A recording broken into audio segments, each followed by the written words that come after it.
थांब बाळा. हा बोला ना बाबा. अरे कुठं चालत बाळा तू? मी रेल्वे स्टेशनला चाललो होतो. बाळा माझी दिंडी समोर गेलेली आहे, मला आंबट चौपलीपर्यंत सोड. मला लवकर जायचं होतं. बरं ठीक आहे, मी तिकडून जातो. बसा.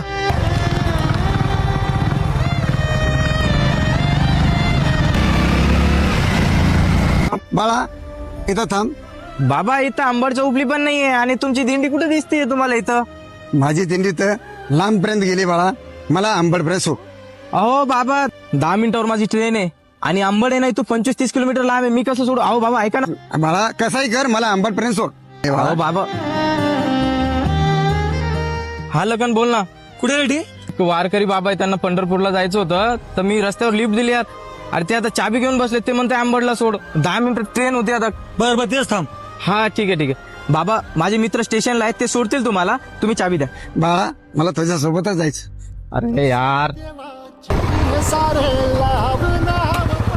अरे आयडी बरं झालं तू त्या ट्रेन मध्ये गेला नाही. का बरं, काय झालं? ती ट्रेन पलटी झाली आहे. कोणते बाबा होते त्याने चावी घेतली. अरे हे काय? अरे काय रे ते पागल झाला का? लांब लांब पर्यंत दिसत नाही ते बाबा. ते काय हवेत उडून गेले का?